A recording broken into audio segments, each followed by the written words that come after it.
के बीच में हम जो बता रहे हैं, ये स्टेट बॉडी, सिर्फ स्टेट बॉडी की बात नहीं कर रही मैं, ये पूरे हरियाणा की क्रीम बैठी है और पूरे हरियाणा के क्रीम को, पूरे हरियाणा को कैसे सजाना है, कैसे सुंदर बनाना है।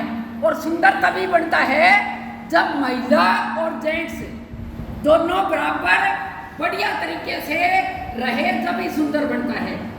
आपने देखा चुनाव की एक लाइन में मैं अगर जिक्र करूं कि चंडीगढ़ के अंदर सिर्फ मेयर के चुनाव में क्या हालात कर दी इन्होंने, अब भी लोकसभा चुनाव में भी इन्होंने जो हालात करी है, 5 करोड़ वोट, यानी अगर उन वोटों को की गिनती करके अब भी अगर कोर्ट फैसला करे तो अब भी ये सरकार जो है वो गिर सकती है, ऐसी हालात है।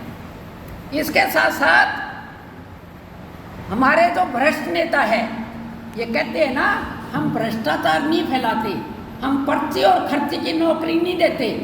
अरे कहाँ नहीं देते? सबसे ज्यादा भ्रष्टाचार जो भ्रष्ट नेता थे उनको इनने शामिल करे और ये बाकायदा कहते थे स्टेजों पे कि ये इतना भ्रष्टाचार, ये इतना है, और उन लोगों को इन्होंने शामिल किया। इसके साथ साथ महिलाओं पे मैं बात रखना चाहती हूँ। वैसे तो महिलाओं पे बात सबने रखनी चाहिए, लेकिन मैं, क्योंकि मेरे को दर्द ज़्यादा है महिला होने के नाते, इसलिए मैं कहती हूँ अगर पीछे का मैं जिक्र करूँ तो कठुआ ले लो, उन्नाव ले लो, हाथरस ले लो। वाराणसी के अंदर कॉलेज की लड़की रात को उसके कपड़े उतार के उसके 3 गुंडे, और 3 गुंडों ने उसकी इज्जत लूट के, और वो गुंडे एमपी के चुनाव में चुनाव लड़वाने जाते हैं हमारा प्रधानमंत्री के साथ, और जो अध्यक्ष है हमारा पूरे देश का बीजेपी का, उन सब के साथ इनकी फोटोएं। हद तो तब हो जाती है जब इनके मंत्री इनके गुंडागर्दी ज्यादा फैलाते हैं। हरियाणा के अंदर हालात देखे आपने, क्या हालत करी थी हमारी लड़कियों की। कहा कि वो गुंडा, नाम नहीं ले रहा था इस बदमाश, वो गुंडा हमारे साथ छेड़छाड़ करता है। वहां तो प्रधानमंत्री क्यों कहते हैं कि तू तो विदेश हमारे ही परिवार की है, तू तो हमारी ही बेटी है, और कहाँ जाके जब वो बात करते हैं उस गुंडे के बारे में, तो प्रधानमंत्री एक शब्द भी नहीं बोलता उसके बारे में। शर्म आनी चाहिए। मणिपुर की घटना ले लो, जो कारगिल में जिसने युद्ध लड़ा, जिसके आदमी ने उस औरत को और दूसरी औरतों को नंगा करके पूरे उसने घुमा के लोगों के सामने, और कारगिल के बीच में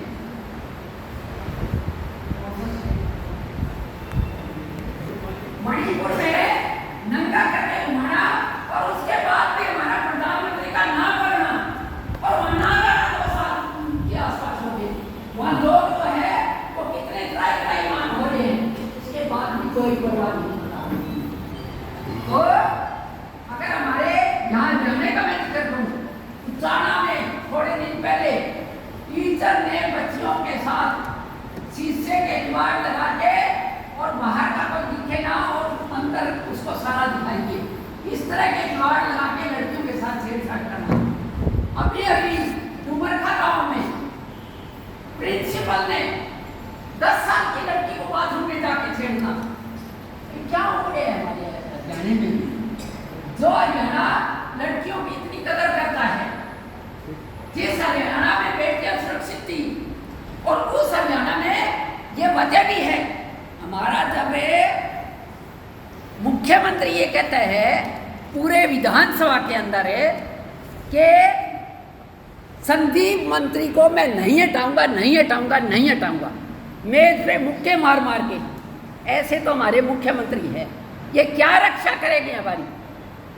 आपसे उम्मीद करती हूँ, चाहे संदीप मंत्री है, शिक्षा डागर जिसको आज भी, जबकि उसका इल्जाम जो है वो साबित हो गया, उसको अंदर नहीं कर रहे बदमाश को।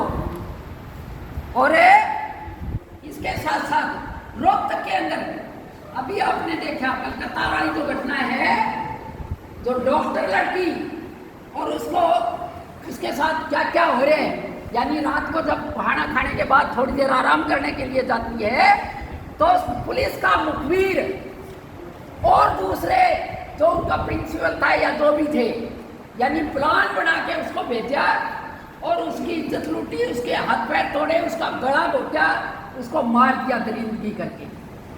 ऐसे ऐसे हालात हमारे हरियाणा में भी सुनने आ रहे हैं। अभी रोहतक के अंदर अपहरण कर लिया एक लड़की का, अपहरण। यहाँ बच्ची जो पढ़ती है, मेडिकल कर रही है, उन बच्चियों को तंग करता है और डॉक्टर, बड़ा डॉक्टर तंग करता है और वो चंडीगढ़ ले जाता है अपहरण करके और रास्ते में उसकी पिटाई करता है, खूब मारता है उसको। तो मैं तो सरकार से तो नहीं उम्मीद करूंगी, लेकिन ये जो मेरे भाई बैठे हैं, ये अगर इस कदम को उठा के आगे लेके जाएंगे तो ही हमारी बच्चियां और हम सुरक्षित रहेंगे। वरना हिसार के अंदर तुमने देखा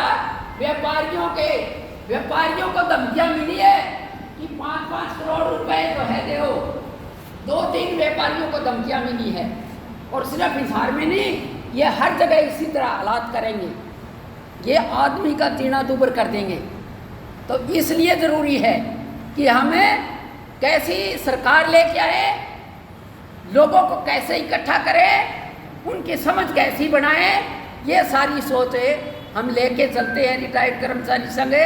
लेकिन उसके बावजूद भी हम जो है रिटायर्ड कर्मचारियों की ये चिंता नहीं है कि पूरा एक निर्मला खड़ी होकर बोलने लग रही है, ऐसी निर्मला इतनी जितने आप हो 100-200, इतने ही 100-200 निर्मला पूरा होनी चाहिए थी। 100-200 ना सही, कम से कम 50 तो हो, कुछ तो हो।